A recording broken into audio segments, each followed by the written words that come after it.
Welcome, one and all, to the North American Stock Car Racing Association for the 2003 NEXTEL Cup Series Daytona 500. I'm Steve Pace, and this is the Pace Network, and we have 42 cars ready to go for 50 laps around Daytona. And we are going to quickly get into the top 10 and go from there.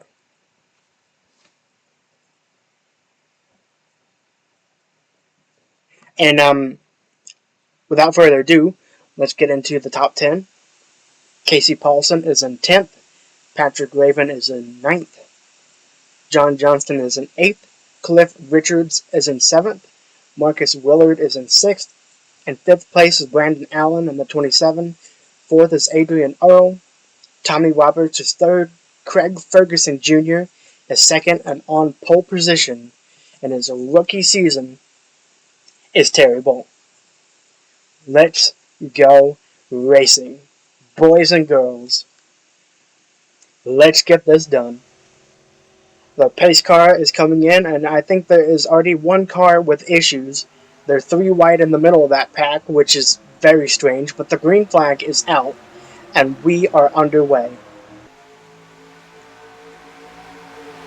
Terry Bull seems to have a very good start at the very beginning, but it's side by side into 1 and 2. It's Jay Sapphire. Jay Sapphire did not make the start of the 500. That is a tough break.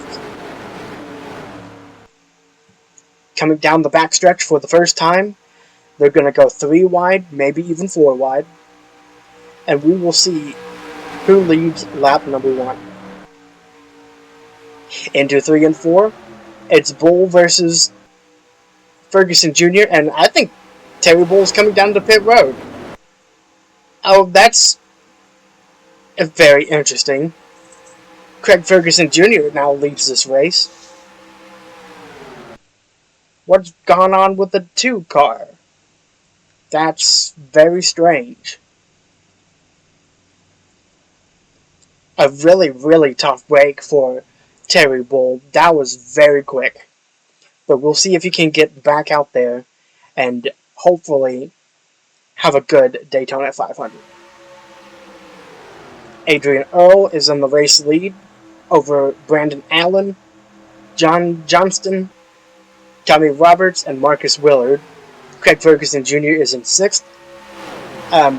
Cliff Richards, Alex Browning, Axel Labby, and Terry Newman. The field has already very much spread out. Terry Bull is back out there, but I believe he is 1 lap down. And I think Jay Sapphire has also come back out somewhere, maybe? Let's see, where is she? Is Jay Sapphire actually out on track? Can't find her. I don't know. Oh, that's new contact between Gins and Paulson. Let's not do any of that, please. I don't know if Jay Sapphire is actually out of this one or not, but I don't see her, so I think she is. Oh yeah, she's out. Tough break.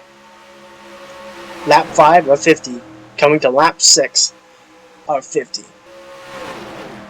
Was that Lillian Ashington in the wall? I'm not sure.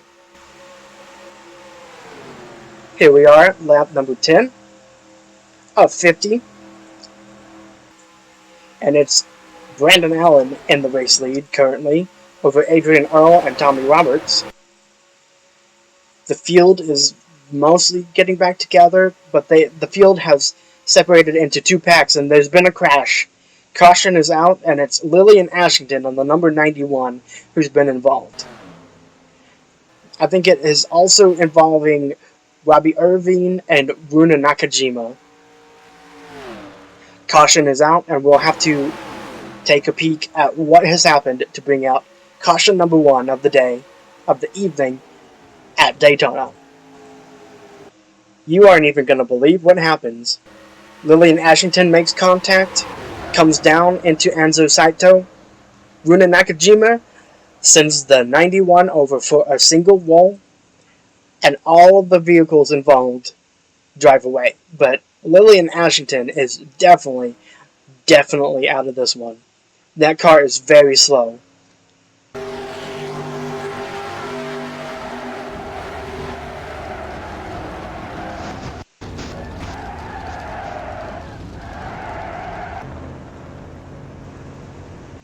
Brandon Allen led to the yellow flag, and the entire field is coming down pit road, and we shall see who comes out of pit road first. There's been some contact between Roberts and Ferguson Jr. Roberts has some damage on that number 15 now. Allen's going to get out first over John Johnston. Oh, it's going to be close, actually. But I think it's going to be Brandon Allen who will lead us back to green once the field cycles out. Terry Bull is a lap down, but I believe he will get a wave around and be able to get back into the main pack. And gosh, that light is so bright you cannot even see him. Runa Nakajima is getting some heavy work done under that number 0. And chances are, if she gets back out there, she's going to be parked for not making minimum speed. She's going to get back out there, so we'll see what happens to the 0 going forward. Here we go. We are about to go back green for lap number 15 of 50. Brandon Allen is the race leader over John Johnston, Will McLeod, Adrian Earl, and Marcus Willard. Terry Bull is indeed still a lap down. He came back down pit road and essentially waved off his wave around. But he's got a good jump on them, and if there's a quick caution, he could get his lap back on pure speed. John Johnston is going for the race lead. The number 7 there for Hendrick Racing Incorporated, a new team this year, but it has a lot of blood of Earnhardt Racing Incorporated, which is now a dead team in NASCRA.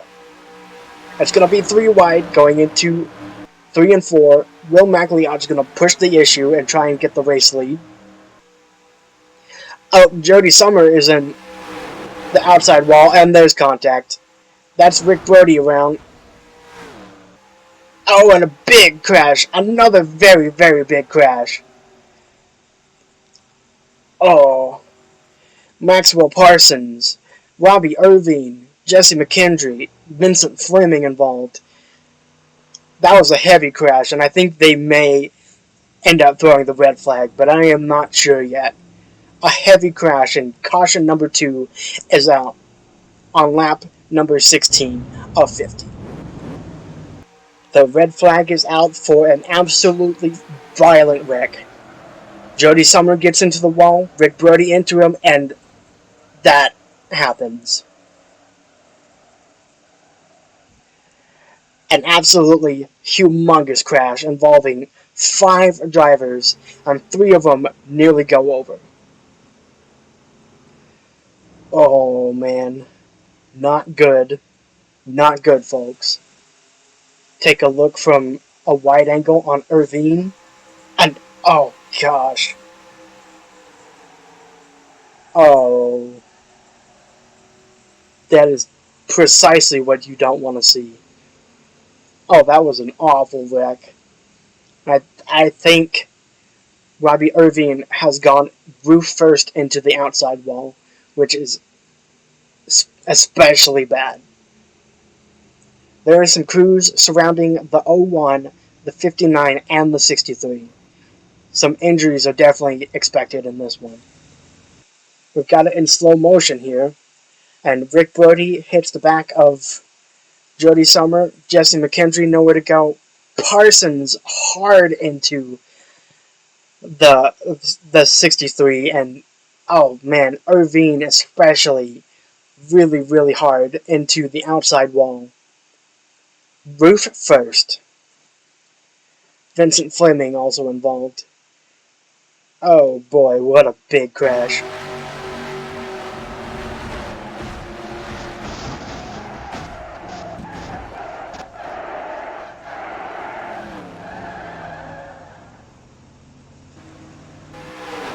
Maxwell Parsons gets into this by just ramming the number 63, and the next time we see him, he's rolling several times. Comes to a halt in the grass. Another look at Parsons. Oh, what a hit. Oh, man. Sheer violence here at the Daytona 500.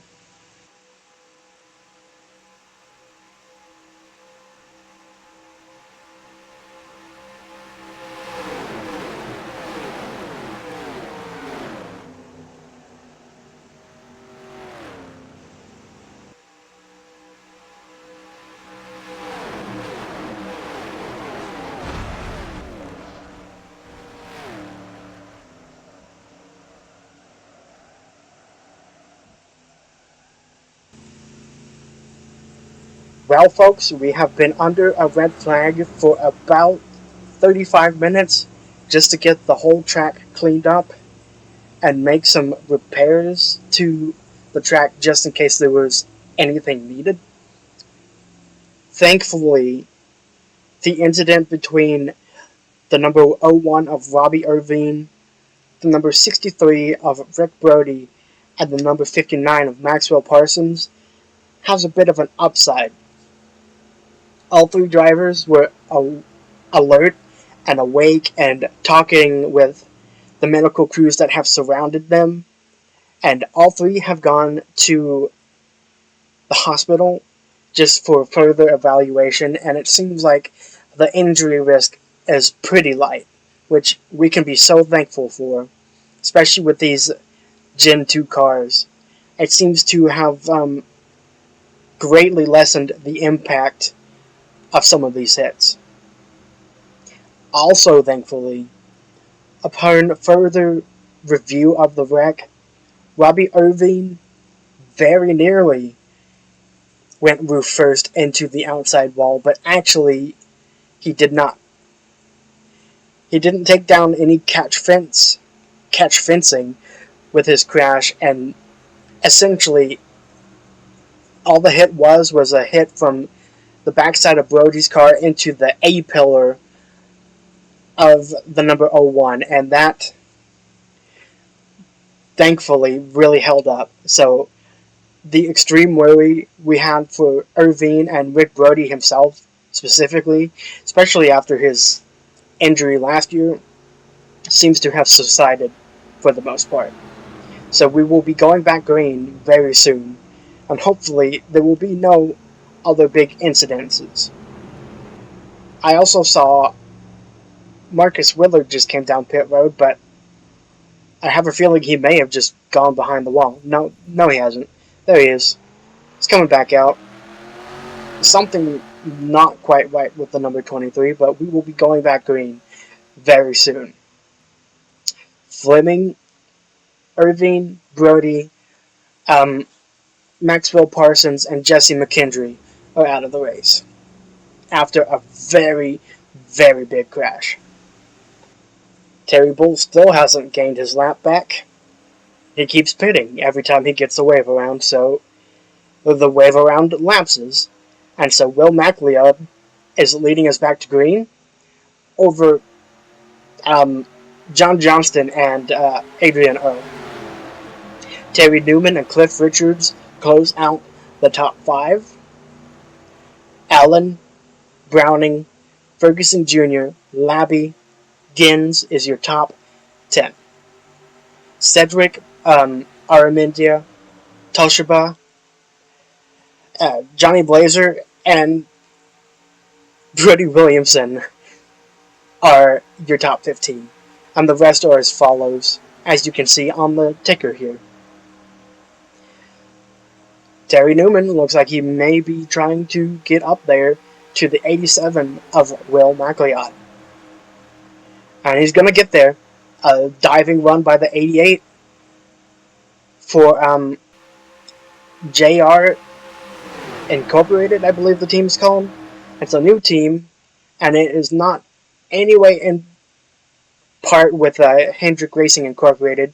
And Kyle Weaver is coming down pit road. Something's wrong with the 50 car. but it is related to former Earnhardt Racing Incorporated because Ernie Earnhardt Jr., who is not in this field anymore, is the team owner.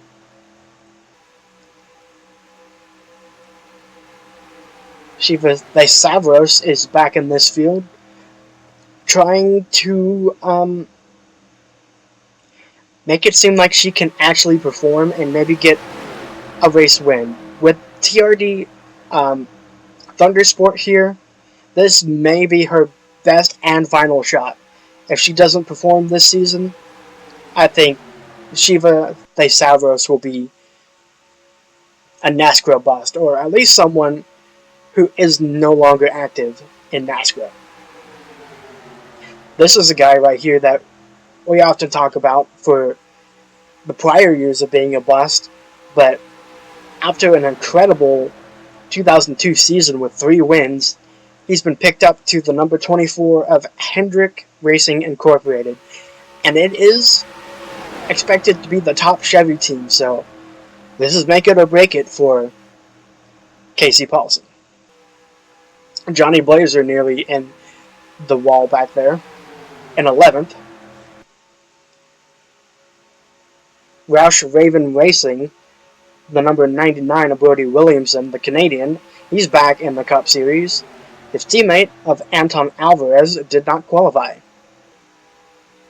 Fenway Motorsports is running this number 60. Oh, there's Jody Summer. Oh, be careful, guys. The part-time number 60 of Axel Labby and the 25 of Cody Atwater.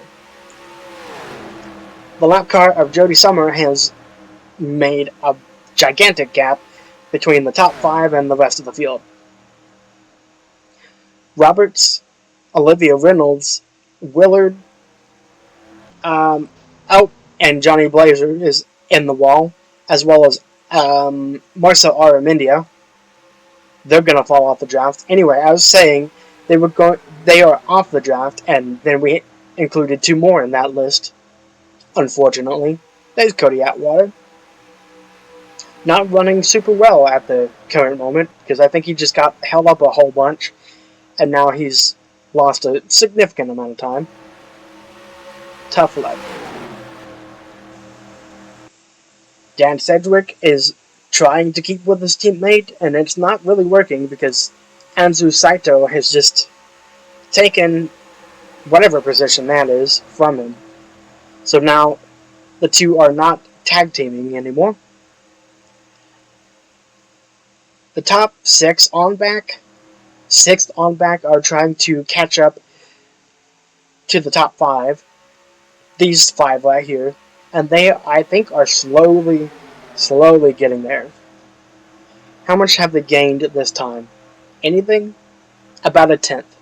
So, at some point, they'll be back in this group. Brody Williamson is the race leader over... Wow. Brody Williamson is the race leader over Axel Labby, Cliff Richards, Terry Newman, and Emi Toshiba. It is genuinely advised that you don't think 3 steps ahead when you're trying to commentate something, because you'll trip over yourself. But yeah, Brody Williamson is the race leader, and he looks like he is content and in a rhythm, because these guys behind him aren't really making a challenge for him. And the rest of the pack is slowly catching up, so pretty soon that's going to change. Also noteworthy, Runa Nakajima is out of the race. She's been parked, as well as Kaya Weaver, who's been parked. And I think the next one, potentially in threat of being parked, is wherever she went. Jody Summer. Has she been parked? No, there she is. She's still sort of running well with the pack, but as long as she keeps it clean, she won't be parked. Stanley McCarthy's coming down pit road. There is something wrong with the 14, and he has just come back out of pit road, actually.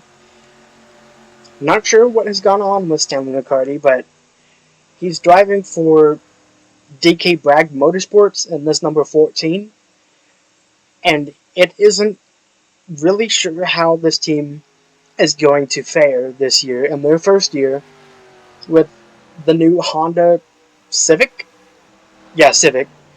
And we'll see what this number 14 can do with the all-time leader in pole sitters and pole positions, which is, oh boy, here comes the field. Be careful, guys. Saito and Aramendia blew by. Oh, the 14 is so horribly slow. He's this. Wow. I'm at a loss for words. That car is so slow. He's so slow, the top two have gained 3 full seconds. Oh, and he just blew up. Oh, and there's contact. And there goes Stanley McCarty. Will Magliard's involved. And that's, oh, a gigantic crash. Oh, God. Red flag.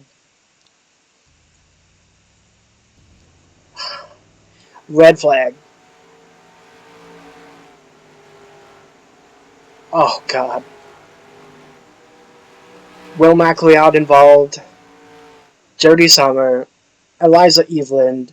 And that was Jacob Foster plowing into the back of the 14 extremely hard.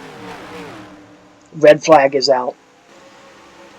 Disaster strikes on lap number 38. The 14 car blows up, gets spun around, and it sets up a monumental crash. Oh, God.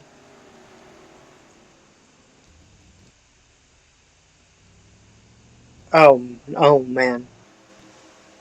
The crash is happening ahead, and Jacob Foster just keeps his foot in it until it's way too late. Way too late. Utter violence in turns 2 or 1 and 2. Ooh. I'm not exactly sure how this is going to go, but a helicopter has landed in turn 2 for Jacob Foster.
After a very long red flag, we are going to go back green.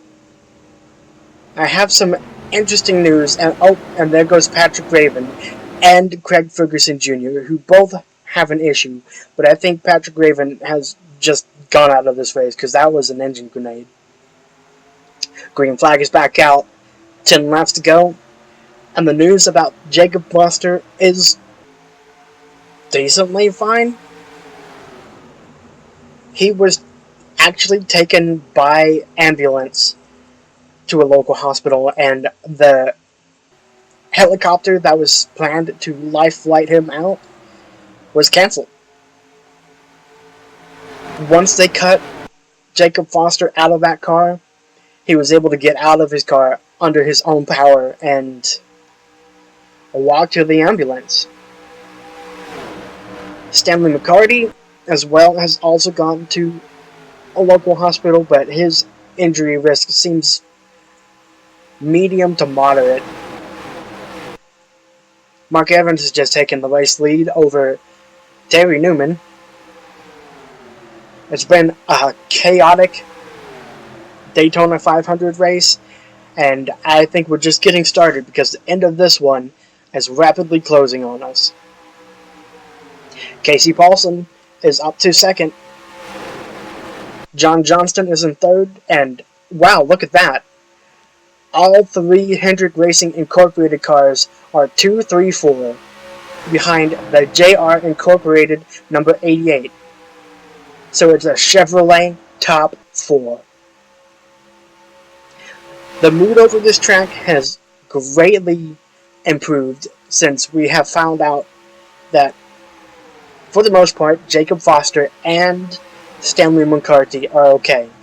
They'll likely be out for a couple weeks, but it should be all good from there. There's been 2 very frightening accidents in this race, specifically when you consider Eliza Evelyn got a direct hit to the roof and also drove away. In 2000 or 1999, that could have been fatal. The fact that these cars are safe enough where you can get a nasty hit to the roof like that and be fine and drive away is really a testament to the safety improvements NASCRA has made under Jim Richmond and Greg Yardley. Terry Newman is still the race leader, and Johnny Blazer coming out of pit road has created a huge gap, and there's only like 7 or so cars in this battle. Newman, Paulson, Johnston, Richards, Axel Labby, Brandon Allen, Cody Atwater, and Chris Kins. That's your top 8, and these are the only guys who are in this battle for the moment. Terry Newman is continuing to lead and hold off Casey Paulson, who is trying to go for his 4th career win. And I think that is just insane when you really think about it. Cliff Richards going for it. Paulson peaks, but it's not gonna really work. So Cliff Richards is being pushed by Axel Labby and Cody Atwater. Actually, both of the Fenway Motorsports cars are up here. All 3 Hendrick Racing Incorporated cars are up here. And Cliff Richards as well as Terry Newman. Actually, all of these cars except for Brandon Allen and the 54 of Cliff Richards, who's just taken the race lead, are brand new cars or brand new teams. Fenway Motorsports, which has taken over from Richmond Spears and that number 25, has become its own thing with Fenway Motorsports. The 25 and the 60, Axel Labby is trying to get a race win as a part-timer, and his first real foray back in to the Cup Series in a while. Cliff Richards is going to lead this lap, and we're coming down to the wire. 4 laps to go. Atwater is going to make a move on his teammate. Side by side for second. We can't walk away for even a moment because we'll miss something important. Out of 2, John Johnston's going to make a move. His teammate Chris Gins is pushing him. And look at that. It's going to be a 3x3 tandem of the entire Hendrick Racing Incorporated cars. 3, 4, 5. Trying for an unprecedented 1, 2, 3. There was smoke in the background. I don't know who that was. But it has not drawn a caution. Out front, it's Cody Atwater and Cliff Richards, side by side. 3 laps to go.